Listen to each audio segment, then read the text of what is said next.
2019년도 3월 고2 전국연합 학력평가 문제집 21번에서 25번 사회경제 지문을 같이 공부해 보도록 하겠습니다.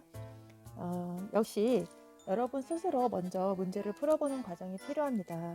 먼저 문제를 꼭 풀어보시고 그 다음에 이 수업 해설 영상을 시청하시게 되기를 바랍니다.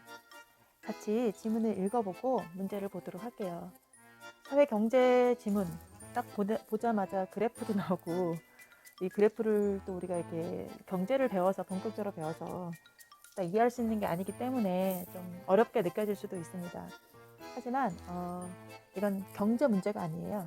국어 문제거든요. 그래서 주어진 지문의 내용을 이렇게 꼼꼼히 읽으면서 정보를 파악해 가면 문제를 푸는 데는 크게 지장이 없습니다. 그래서 여러분이 겁먹지 마시고 꼼꼼히 도전적인 자세로 지문을 잘 뜯어서 보시면 좋을 것 같아요. 같이 한번 지문을 읽어보도록 하겠습니다. 우리는 소비를 할 때 벌어들인 소득 전부를 지출하지 않고 일부를 저축하기도 하고 대출을 받아 자신이 벌어들인 소득보다 많이 지출하기도 한다. 예를 들어 예시 쓰였네요. 적금에 가입해 미래에 있을 지출에 대비하거나 대출을 받아 자동차를 구매하면서 여러 해에 걸쳐 대출금과 이자를 상환하기도 한다. 현재 가진 돈으로 어떤 소비를 하는 게 아니라 뭔가 적금, 미래를 위해서 돈을 모아두는 행위, 또 대출, 현재 없는데요. 빌리는 거죠. 내가 갚기로 약속하고 빌리는 이걸 통해서 소비를 한다는 거를 이제 예로 보여줬습니다. 이와 같이 소비는 여러 기간에 걸친 자금의 흐름을 고려하여 이루어진다. 이게 이제 하고 싶은 말이었겠죠.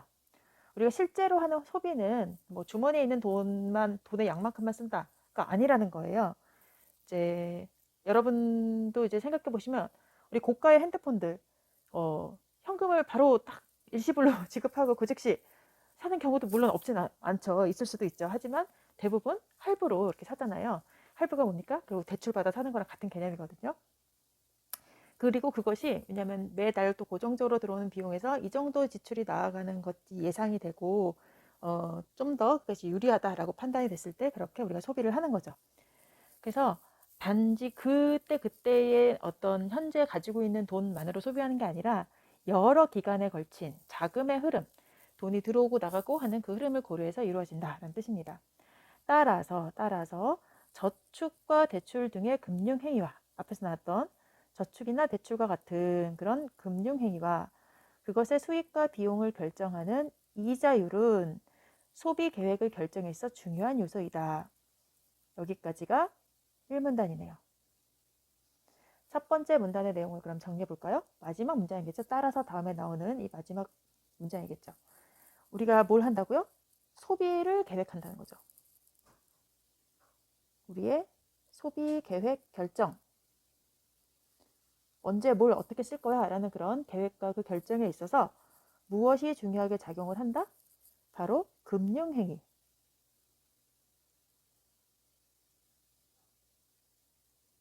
이 금융행위라는 것이 저축과 대출 같은 금융행위를 말하는 거고요.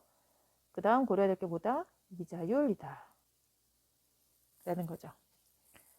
그래서 주요 핵심 단어로 화제와 관련된 핵심 단어로 소비 계획이라는 단어를 여러분이 떠올려 보시고 그 다음에 저축과 대출 같은 금융행위 그리고 이자율 이런 게 이제 주요 핵심 단어라고 생각하고 이해를 하시면 좋겠습니다.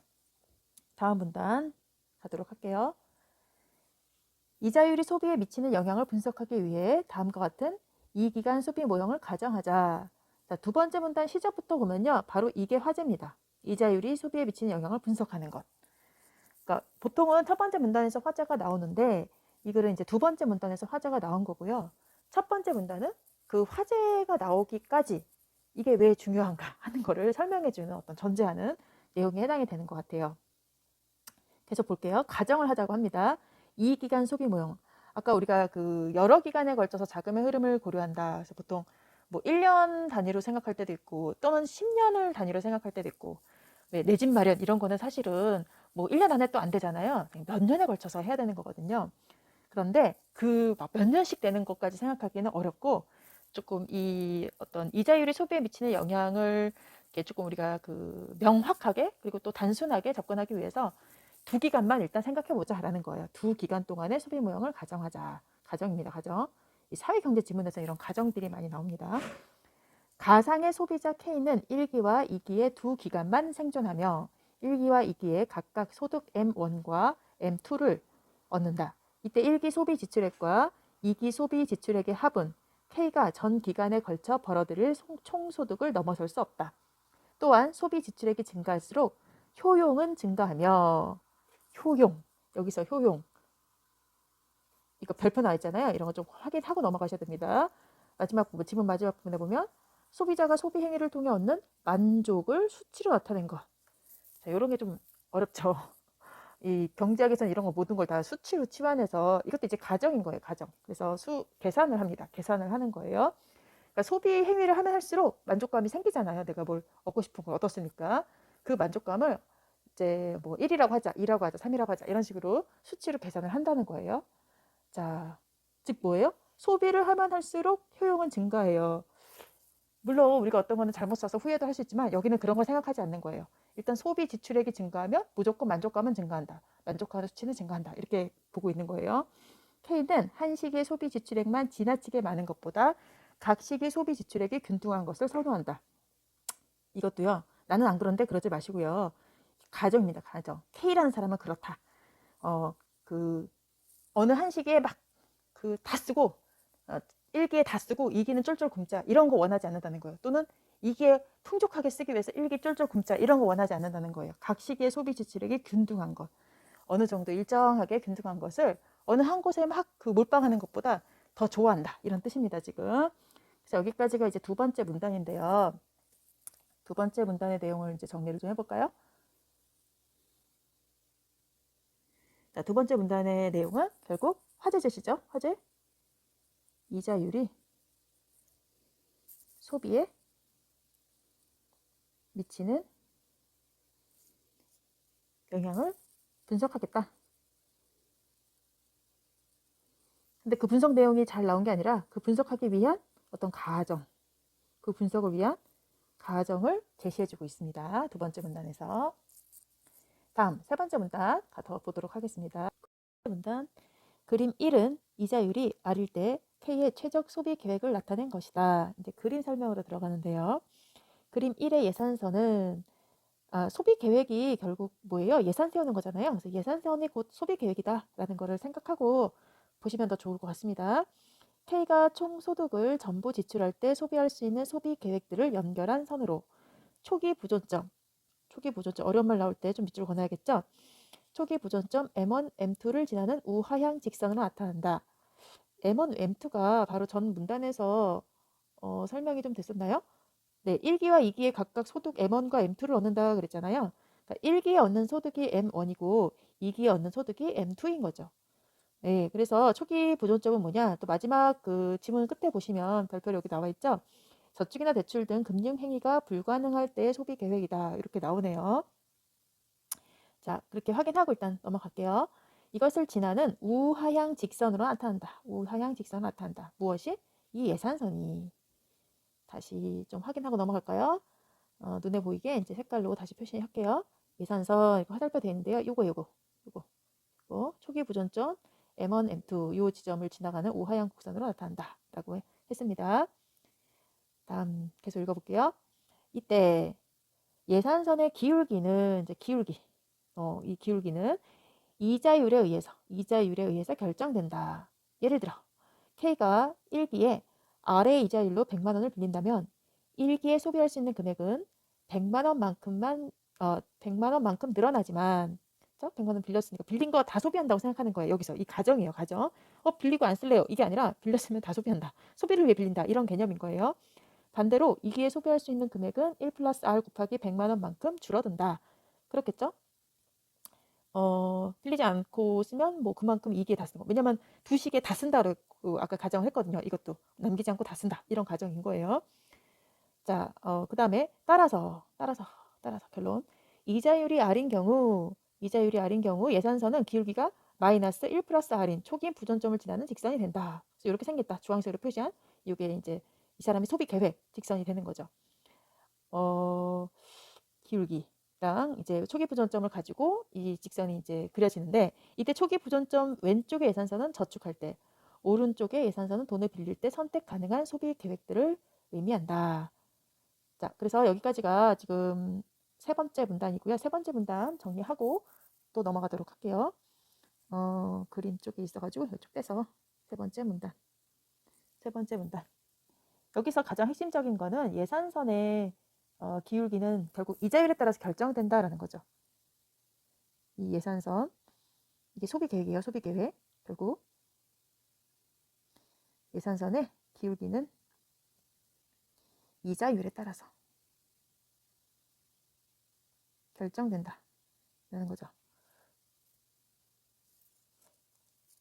그래서 예산선은 기울기가 이제 이자율이 R이라고 했을 때 기울기가 마이너스 1 플러스 R인 초기 분호점을 지난 직선이다라는 거. 이게 이제 예산선에 대한 얘기입니다. 자, 다음 네 번째 문단 계속 읽어볼게요. 사실 여기서부터 머리에 조금 쥐가 날 거예요. 이게 뭔 소린가. 좀 더 읽어가면서 내용을 파악해 보도록 하겠습니다. 그림 1의 무차별 곡선은, 자, 이제 무차별 곡선이 나오는데요. 여러분은 이거를 전에 혹시 경제지문에서 본 적이 있으십니까? 저는 왜 이게 되게 낯이 익죠? 저는 본 것 같거든요, 지금. 여러분이랑 수업할 때 봤는지, 여러분 선배님들이랑 수업할 때 봤는지, 아리까리 하지만 아무튼 이 무차별 곡선이, 자, 이 무차별 곡선이 제가 표시를 해드릴게요. 보시면 요거 여기 이렇게 쭉 곡선 이렇게 쭉 나오잖아요. 이게 이제 계속 있어요. 이 무차별 곡선 이렇게 쭉 있는데, 자, 뭐라고 설명하나 계속 읽어보고 일단 또 얘기를 할게요. 효용이 동일한 K의 소비 계획들을 연결한 선으로 볼록한 모양의 우하향 곡선으로 나타난다. 이때 좌측 아래 무차별 곡선보다 우측 위의 무차별 곡선일수록 더 높은 효용을 나타낸다. 이런 거 그냥 밑줄 그어놓으세요. 좌측 아래 무차별 곡선보다 우측 위의 무차별 곡선일수록 더 높은 효용을 나타내는데, 그러니까 이제 그 그래프에서 보면은 이렇게 표시했잖아요. 이렇게 갈수록 오른쪽으로 위로 갈수록 효용이 증가하는 방향이다. 요거를 지금 설명한 부분이다 라고 이해하시면 됩니다. 다시 또 가서 볼게요. 이는 매 시기의 소비가 많을수록 효용이 증가하기 때문이다. 아까 얘기했죠. 일단 소비가 많을수록 효용은 증가한다. 이제 그 개념 하에서 이런 그림이 나온 거예요. 즉 M1, M2를 지나는 무차별 곡선보다, 이거 좀 그림 보면서 봐야겠네요. 그림이랑 같이 좀 조정할게요. 자, M1, M2 여기죠, 여기를 지나는 무차별 곡선보다 C1, C2를 지나는 무차별 곡선이 여기를 지나는 무차별 곡선. 이제 비교를 하자면 여기를 지나는 건 요거죠. 여기를 지나는 건 요거죠. C1, C2를 지나는 게 좀 더 오른쪽에 있는 거죠. 효용이 더 큰 거죠. 그거 설명하는 겁니다. 우측 위에 나타나므로 M1, M2에 비해 C1, C2가 효용이 더 높은 소비 계획이다. C1, C2 부분이. 그래서 C1, C2 이는 C1, C2의 매시기 소비 지출액이 M1, M2에 비해 더 균등하기 때문이다. 그래서 일기에 이제 소비를 하려고 하면 이 예산선에서 여기서 소비를 하는 게 적절한데, 일기에 번 거는 소득은 요만큼이잖아요. M1만큼이잖아요. M1만큼의 돈을 가지고 요만큼의 돈을 가지고 요만큼을 쓰려고 하니까 모자라죠. 그래서 이건 대출액이 되는 거예요. 요만큼. 그렇죠? 요만큼 빌려가지고 요 돈을 쓴다. 이제 요 예산 효용이 가장 높은 그 돈을 쓴다. 이런 개념으로 좀 이해를 하시면 될 것 같습니다. 자, 그래서 여기까지 일단 네 번째 문단이 되나요? 네. 그래서 네 번째 문단의 얘기는 마지막 부분이 이제 핵심이겠네요. 무차별 곡선으로 놓고 봤을 때 효용이 가장 높은 거는 이렇게 매시기 소비 지출액이 균등하게끔 해야 되기 때문에 이제 이 그래프에서는 C1, C2일 때 이 효용이 가장 높은 그런 소비 계획이 된다라는 것을 이제 설명해주고 있습니다. 자, 그 다음 다섯 번째 문단 또 이어가서 볼게요. 이게 지금 네 번째 문단에서 완료된 게 아니라 다섯 번째 문단으로 내용이 연결이 돼서 계속 보도록 하겠습니다. 자, 따라서 K는 예산선과 무차별 곡선이 접하는, 그러니까 따라서 이렇게 나오잖아요. 이제 결론이 여기 나오는 거거든요. K는 예산선과 무차별 곡선이 접하는 지점인 C1, C2에서 최적 소비 계획을 결정한다. 예산선과 무차별 곡선이 접하는 지점인 C1, C2가 바로 최적 소비 계획, 그러니까 가장 효용이 높은 그런 소비 계획이라는 거죠. 이것을 결정한다. 즉 C1, C2를 제외한 예산선상의 다른 소비 계획들과 예산선 아래쪽의 소비 계획들은 C1, C2보다 효용이 작기 때문에 선택되지 않으며, 자, 이 부분의 설명 이제 그림으로 잠깐 다시 돌아가서 보자면 얘네들은 이 아래에 있는 거예요. C1, C2보다 아래에 있는 거. 아래에 있는 무차별 곡선들인 거예요. 지금 밑에 있는.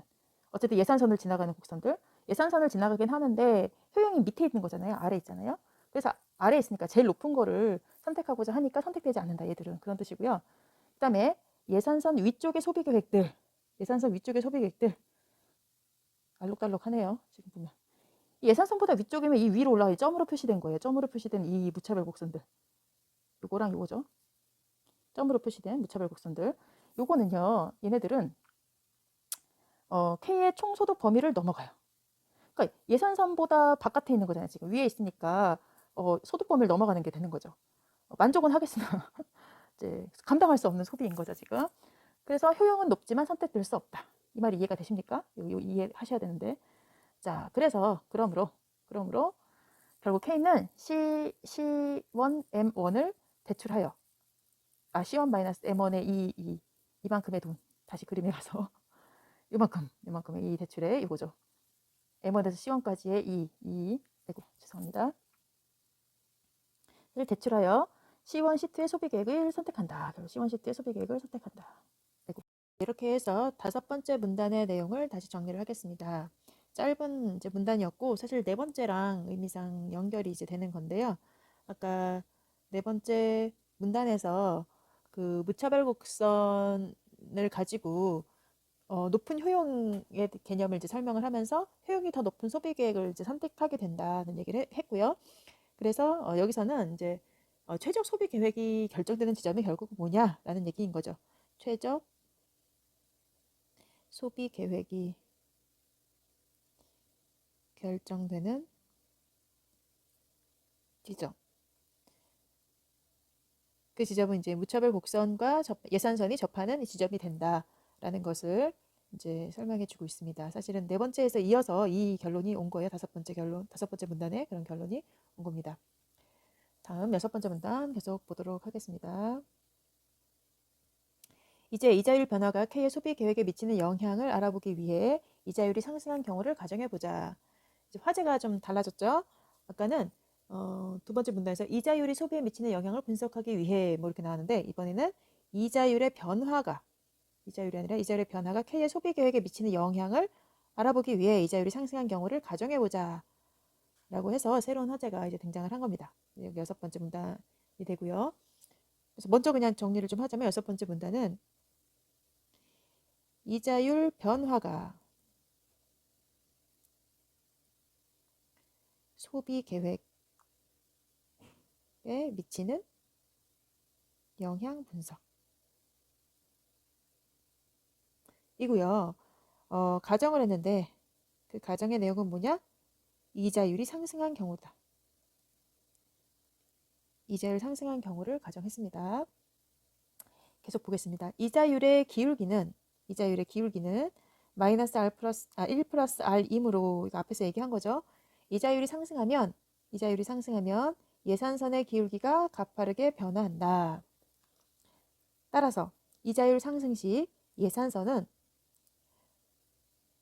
초기 부존점을 기준으로 시계 방향으로 회전한다. 그림이 나온 거를 좀 활용해서 이해를 해보도록 하겠습니다. 자, 우리 아까 첫 번째 그림에서의 예산선이 이 점선으로 표시된 이 부분이에요. 이 부분. 그렇죠? 이자율이 R일 때. 그런데 이번에는 이자율이 상승했어요. 이자율이 상승했다. 자, 초기 부존점을 기준으로 해서 가파르게 변한다. 시계 방향으로 회전한다. 그런 얘기를 했네요. 그래서 지금은 요 선이 된 거예요. 예산선이 요 선이 된 거예요. 요거를 염두에 두고 계속 지문을 좀 보도록 하겠습니다.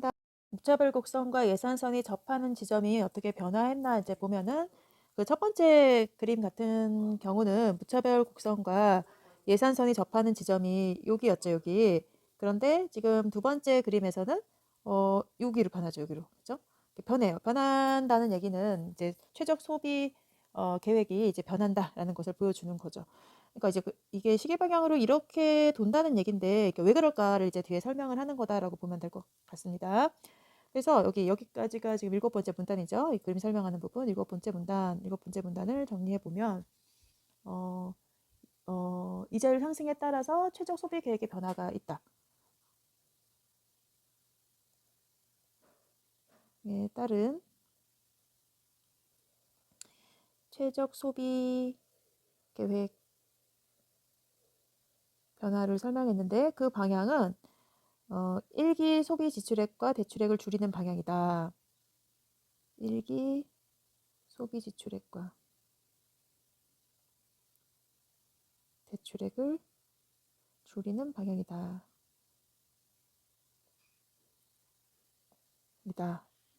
라고 이제 했네요. 1기에서 소비하려고 했던 것보다 이제 많이 줄였고 지금 2기에 늘린 그림이에요. 이 그림으로 보면은 지금 이제 이해가 되시나 모르겠네요. 아무튼 자, 그다음 문단 계속 읽어보도록 하겠습니다. K가 최적 소비 계획을 바꾼 이유는 두 가지이다.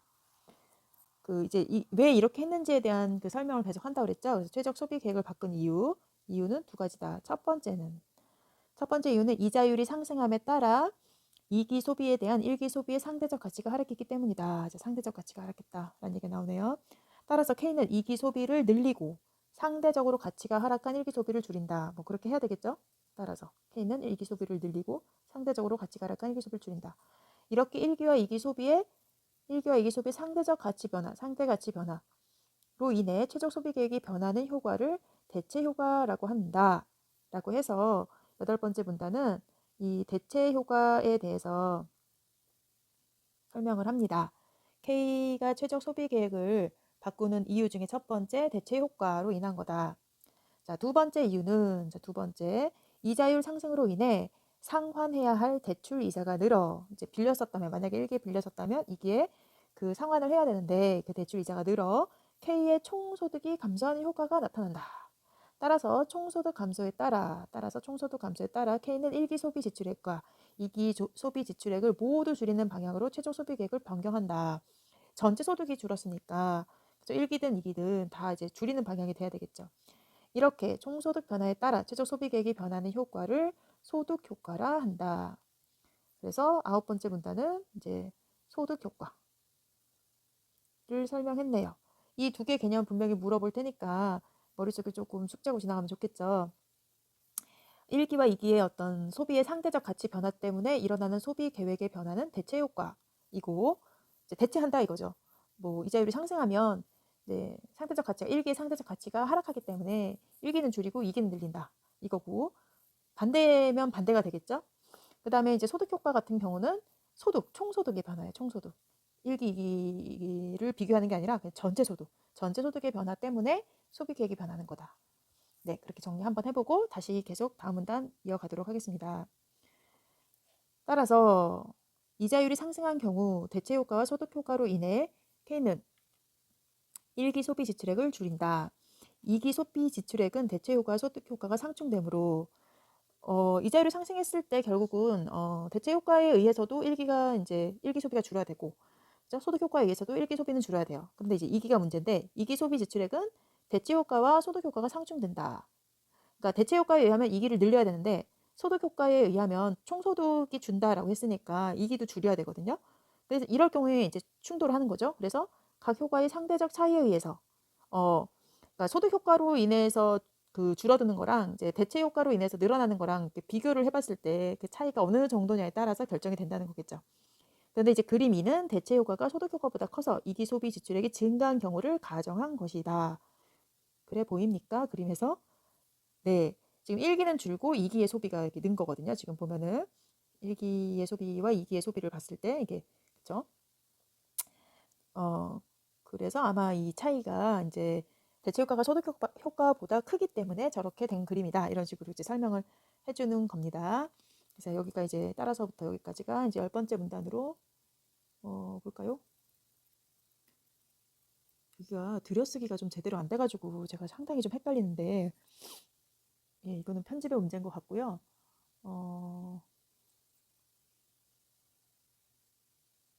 네. 아무튼 이거는 지금 이 그림에 대한 설명이죠, 지금. 그래서 10번째 문단. 이제 이기 소비 지출액이 상충할 경우, 그러니까 이자율 상승해서 이제 이자율이 상승한 경우 이기 소비 지출액 문제액은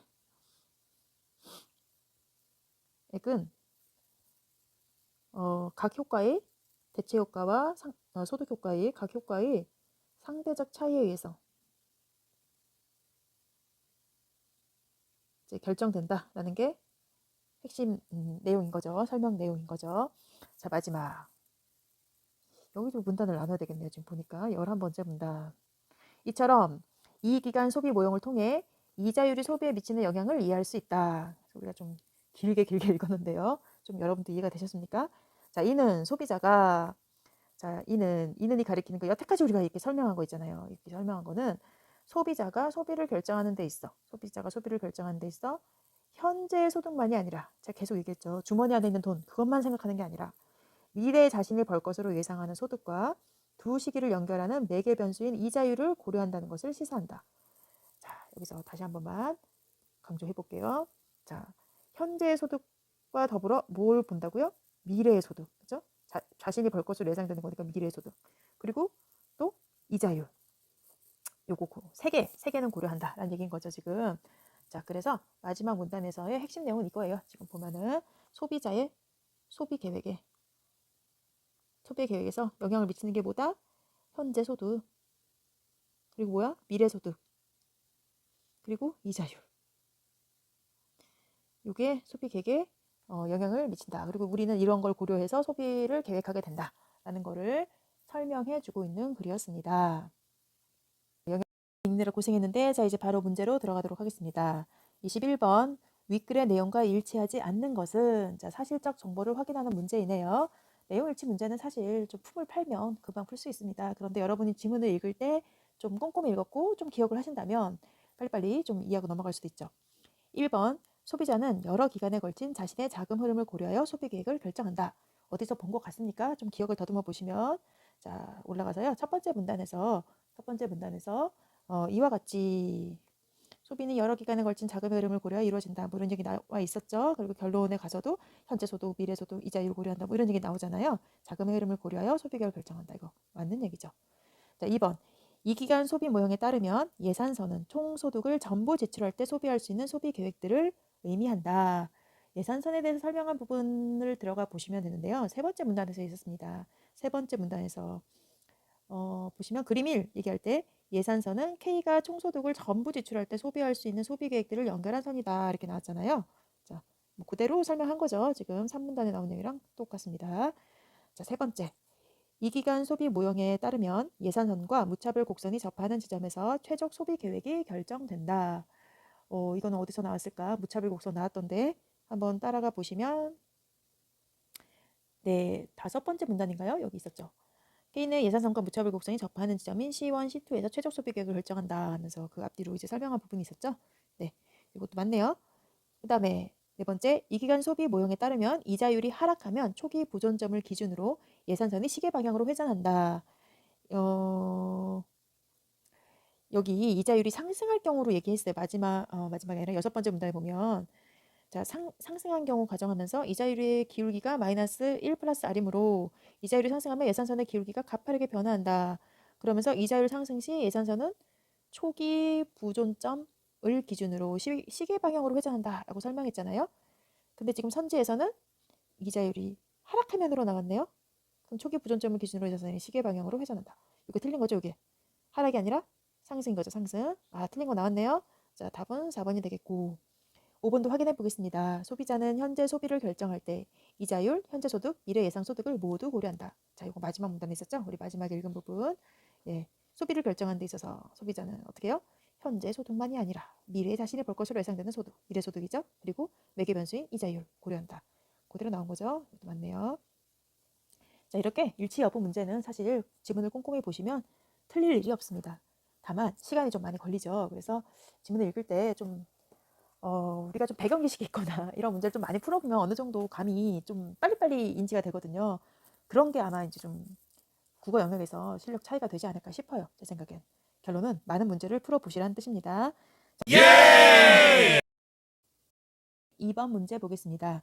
그림 1에 제시된 K의 최적 소비 계획과 그림 2에 제시된 K의 최적 소비 계획, 나에 대한 이해로 적절하지 않은 것은? 자, 이거 그림 기억나십니까? 앞에 가서 보셔야죠. 자, 그림 1에서 제시된 K의 최적 소비 계획, 요 예산선 말하는 거예요, 지금. 요 예산선. 그죠? 그리고 그림 2에서 제시된 K의 최적 소비 계획, 요거는 이제 요거죠, 요거. 그죠? 그림 2에 두 개 같이 있는 거니까 이 그림 2를 보면서 좀 얘기를 하도록 할게요. 이거 잠깐 지우고. 즉, 가는 지금 다시 색깔로 표시해보면 가는 요거예요, 가. 잠깐 요거. 요게 가. 그리고 자, 나는 요거죠. 삐뚤어져도 좀 이해해 주세요. 네, 요게 나죠, 나. 자, 이 나는 가에 비해서 우리 설명할 때 여러분 기억이 지금 좀 나는지 모르겠는데 이자율이 상승한 경우였죠. 이자율 상승. 그래서 K가 1기 소비 지출액과 대출액을 줄인 거죠. 1기의 소비 지출액과 대출액을 줄였어요. 지금 1기의 소비 지출도 아까 줄인다고 그랬고, 그죠? 1기 대출액을 줄이는 방향으로 계획을 변화시켰다. 그리고 여기서 이제 소비 지출액과 대출액을 줄인다 그랬는데요. 소비 지출액을 줄인 이유가 뭐겠어요? 이유가 상대적 가치의 뭐 하락 때문인 거잖아요. 그렇죠? 그리고 이자율이 높아졌기 때문에 대출을 받는 게 불리하니까 대출액을 줄이기 또 위해서거든요. 그래서 K가 1기 소비 지출액을 줄인 이유는 결국 소비를 줄여서 대출액을 줄이기 위한 건 거죠. 그래서 결국은 이게 생각해 보시면 소비 지출액과 이 대출액 줄어든 소비 지출액과 여기서 이걸 좀 이해해야 돼요. 이 줄어든 대출액은 같아야 되죠. 같게끔 그렇게 줄이는 방향이 간다는 거죠. 지금 보면은 그걸 생각해 보시고 이제 선지를 좀 보도록 하겠습니다. 22번에 1번 볼까요? 자, 가는 그림 1의 예산선에서 K의 효용을 가장 크게 하는 소비 계획이다.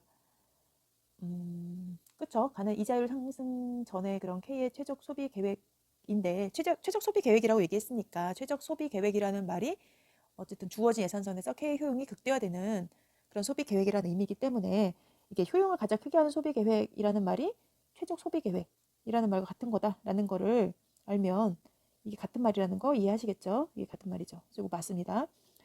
2번. 가는 그림 1의 초기 보존점에 비해 각 시기의 소비 지출액이 보다 균등한 소비 계획이다. 이걸 선호한다고 그랬잖아요. 그죠? K는 한 시기의 소비 지출액만 지나치게 많은 것보다 각 시기의 소비 지출액의 균등한 소비 계획을 이제 선호한다고 지문에 있었거든요. 그래서 이런 예산선이 나온 거죠. 그래서 이것도 맞는 거죠. 그 다음에 3번. 가를 지나는 무차별 곡선은 가를 제외한 그림 1의 예산선상의 다른 소비 계획을 지나는 무차별 곡선들보다 우측 위에 존재한다. 이게 좀 이해하시는 분은 쉽게 이해하실 텐데요. 좀 헷갈리는 분들 위해서 좀 보자면 가를 지나는 무차별 곡선들은 여기서 보시면 이제 가가 요거잖아요. 요게 가잖아요. 요게 지금 요걸 지나는 곡선들은 요 밑으로 형성이 되겠죠. 다. 그죠? 요 어디 밑으로냐면 요 선 밑으로. 요게 이제 접점 효용 최대 커지는 데잖아요. 요 위로는 지금 예산선이랑 안 맞는 거고 지금 보면은 그래서 지금 보시면 예산선상의 다른 소비계들은 다 밑에 있는 거예요 지금. 그러니까 얘보다 가를 지나는 무차별 곡선은 위에 있는 거죠. 그죠? 밑에 이 파란 애들보다 빨간 애가 이제 우측 위로 존재하는 거죠 지금. 그거 설명한 겁니다. 혹시 모르시는 분들 위해 제가 그림으로 다시 얘기를 했습니다. 자, 그래서 이것도 맞아요. 이것도 맞네요. 빨간색이 됐네요. 파란색으로. 이것도 맞습니다. 자, 4번. 가에 비해 나의 이기 소비 지출액이 큰 것은 이자율 상승으로 인한 대체 효과가 소득 효과보다 큰 경우를 가정했기 때문이다. 이기 소비 지출액이 큰 거. 이거 아까 얘기했잖아요. 이것도 맞네요. 자, 틀린 게 5번 같네요. 지금 보면 5번. 가와 나에서 K의 대출액의 차이는 가와 나에서의 1기 소비 지출액의 차이보다 작다. 자, 아까 제가 그래서 이걸 미리 얘기를 했죠. 앞에서 봤을 때 우리가 왜 대출을 줄이냐, 왜 대출액을 줄이겠냐. 이자율이 높거든요. 그래서 그 대출에서 소비하려는 걸 줄이는 거거든요. 그러니까 줄어든 대출의 만큼 소비 지출액이 줄어드는 거예요. 그래서 이게 같다라고 봐야 됩니다. 지금 보면은 작다가 아니라 이게 틀렸다. 차이와 같다. 이렇게 써야 되겠죠. 차이와 같다. 그래서 답은 5번입니다. 5번가 아니라. 네, 23번 보겠습니다. 보기를 참고하여 기억의 이유를 추론한 것으로 가장 적절한 것은 기억 한번 확인하고 가겠습니다. 아이고, 앞에 지문에서 자, 기억 나와 있는 부분 그림 2 밑에 있네요. K가 최적 소비 계획을 바꾼 이유는 두 가지다 하면서 첫 번째 이유는 이자율이 상승함에 따라 2기 소비에 대한 1기 소비의 상대적 가치가 하락했기 때문이다. 자, 2기 소비에 대한 1기 소비의 상대적 가치가 하락했다라는 요 얘기이네요. 자, 가서 다시 보기 그러면 이제 확인하겠습니다. 자, 보기를 참고해서 기억의 이유. 이자율이 R인 경우 현 시기 1기죠. 100만 원의 가치는 다음 시기 2기에 1 플러스 R 곱하기 100만 원과 같은 가치를 지닌다. 이를 역으로 보면 다음 시기 2기죠. 2기의 1 플러스 R 곱하기 100만 원은 현 시기 1기죠. 1기 100만 원의 가치와 같다. 자, 여기서 자, 이처럼 미래의 특정 금액의 가치는 이자율을 매개로 하여 현재 가치로 환산할 수 있다. 이때 현재 가치란 어떤 금액이 현재 지니는 가치를 말한다. 그래서 미래의 특정 금액의 가치는 이자율을 매개로 현재 가치로 환산할 수 있다. 이건데요. 자, 이것에 의해서 우리가 이제 확인할 수 있는 게 뭐냐면 2기의 그런 특정 금액의 가치, 그러니까 2기의 어떤 특정 금액의 가치는 현재 가치는 그 금액을 1 플러스 R로 나누어 구할 수 있다는 거죠.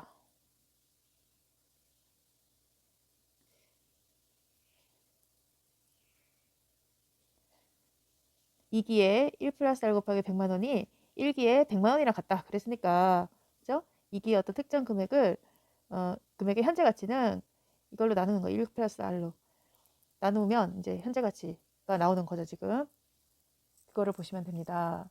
자, 그렇다면 이는 1기 소비에 사용한 지출액의 가치가 1기 소비에 사용한 그런 지출액의 가치는 상대적으로 하락하는 거죠. 이자율이 상승했을 때 이제 이자율이 상승했을 때 커지는 거니까 1기 소비 지출액과 동일한 2기 소비 지출액의 현재 가치는 하락하는 거죠. 자, 그냥 1번부터 볼게요. 이자율 상승으로 인해 1기 소비 지출액과 동일한 2기 소비 지출액의 현재 가치는 상승한다. 틀렸죠? 하락하죠. 일단 틀린 얘기. 그 다음에 2번. 이자율 상승으로 인해 1기 소비 지출액과 동일한 2기 소비 지출액의 현재 가치가 하락했기 때문이다. 이게 답이에요. 이게. 그죠? 1기 소비 지출액과 동일한 2기 소비 지출액의 현재 가치는 하락하죠. 근데 나누니까 1 플러스 R로 나누어서 구해야 되니까. 자, 하락을 합니다. 자, 3번. 이자율 상승으로 인해 1기에 상환해야 하는 대출액이 감소하기 때문이다. 이자율 상승으로 K의 대출액을 줄이게 되죠. 이자율 상승 때문에 줄이게 되는데 이것은 지금 기업 얘기했던 그 2기 소비에 대한 1기 소비의 상대적 가치가 하락해서 있는 효과가 대체 효과인 거잖아요. 그런 부분 때문 그것만이 아니라 대체 효과랑 또 상환해야 할 대출 이자가 늘어서 총소득이 감소해서 나타나는 소득 효과로 인한 결과인 거죠. 그것이 이제 2기 소비에 대한 1기 소비의 상대적 가치가 하락한 것에 대한 원인은 아니죠. 이게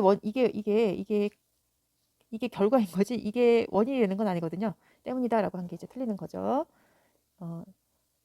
네. 그 다음에 4번. 이자율 상승으로 인해 1기 소비 지출액의 현재 가치가 하락하기 때문이다. 1기 소비 지출액의 현재 가치는 이자율 변화와 상관이 없죠. 그죠? 지금 그냥 일정한 걸로 가정을 했기 때문에 이제 이자율 상승에 의해서 이제 변하는 가치는 2기의 가치로 봐야 돼. 1기는 그냥 변화에 상관없는 어떤 현재 가치를 가지고 있는 걸로 가정이 된 거죠. 그래서 이거 또 틀렸네요. 자, 5번. 이자율 상승으로 인해 1기 소비 지출액의 현재 가치가 상승하기 때문이다. 상승 아니죠? 이자율 상승으로 인해 일기 소비 지출액의 현재 가치는 그냥 일정하다. 하락도 아니고 상승도 아니고 일정한 거죠. 네. 24번 문제 보겠습니다.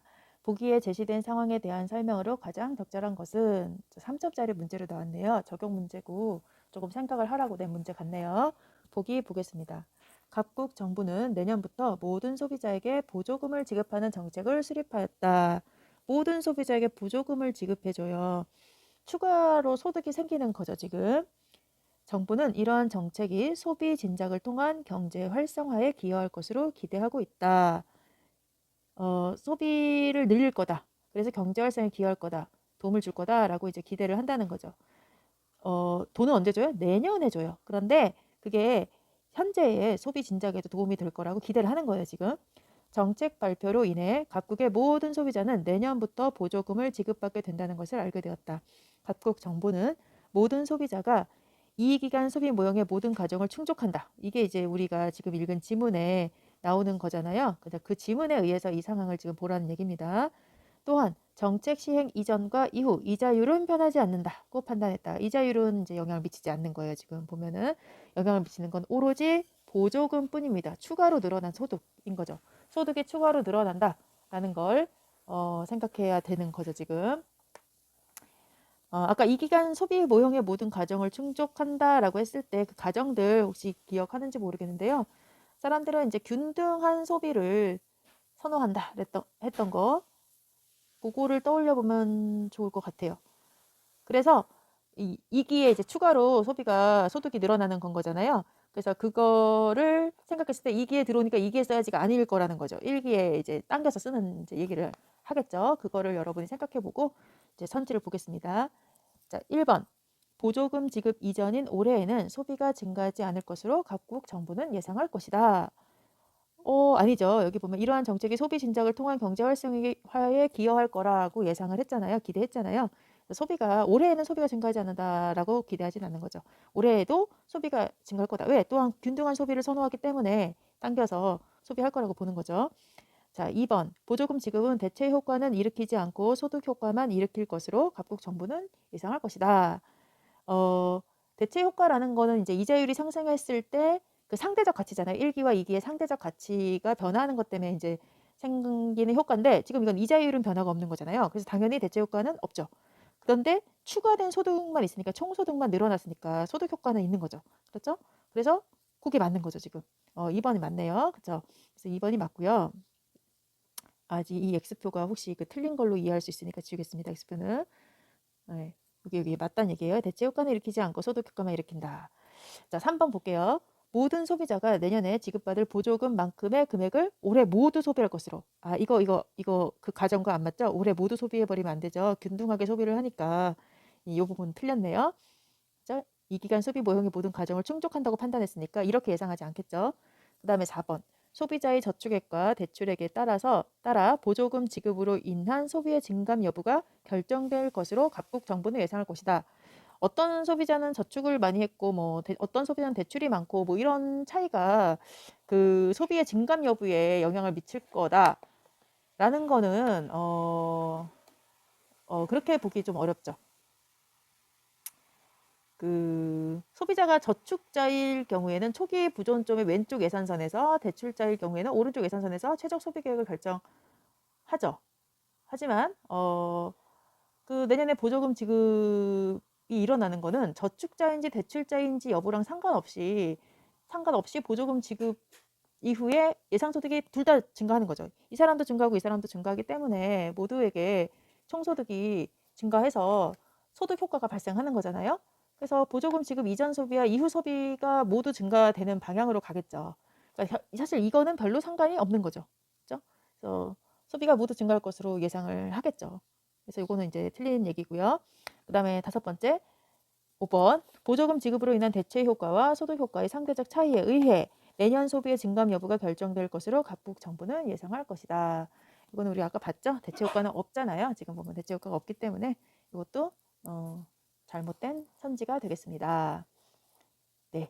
그래서 이렇게 24번을 봤고요. 마지막 25번 문제 볼까요? 25번은 어휘 문제네요. 문맥상 A에서 E와 바꿔 쓴 것으로 적절하지 않은 것은 이라고 했네요. 기억이 여러분 나실라나 모르겠네요. A가 네, 앞에 가서 보세요. 그냥 상환하기도 였고요. 상환하다, 상환하기도. 빌린 거 갖는 거죠? 되돌려 갖는 거. 그래서 갚기도 이거 맞아요. 자, B는 선호한다였습니다. 선호한다. A보다 B를 더 좋아하다 뭐 이런 개념이잖아요. 그래서 좋아한다. 이렇게 바꿨어도 이상한 거 없습니다. 맞아요. 자, C는 연결한이었습니다. 연결한. 이은 집어넣었을 때 말 돼요. 이 단어 바꿔서 읽었을 때 의미가 통하면 맞는 거예요. D는 균등하기였어요. 균등하기. 균등하기 때문이다. 뭐 균등하기 나오는데요. 균등하다.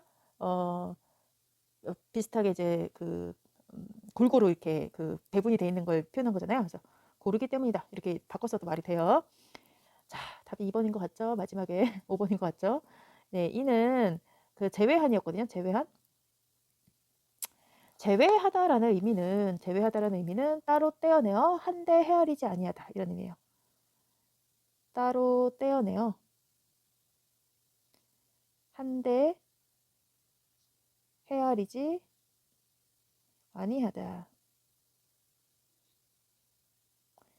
아니한. 그래서 얘를 아예 없앴다가 아니라 제외했다는 건 그 대상만 빼놓고 무언가를 하는 데서도 걔만 이렇게 빼놨다 이런 개념이거든요. 그래서 없애는 아예 사라지게 만든 거잖아요. 그래서 요거는 어울리지 않는다. 답이 5번입니다. 이렇게 바꾼 단어를 넣어서 문맥이 매끄럽지 않은 걸 찾으시면 어렵지 않게 풀 문제였습니다. 자, 긴 시간 동안 여러분 같이 질문 읽고 문제 푸느라 수고 많으셨고요. 혹시 이해가 안 간 부분들은 나중에 우리가 실시간 줌 수업에서 다시 질문 받을 테니까 그때 여러분이 또 질문하시기 바랍니다. 수고 많으셨습니다.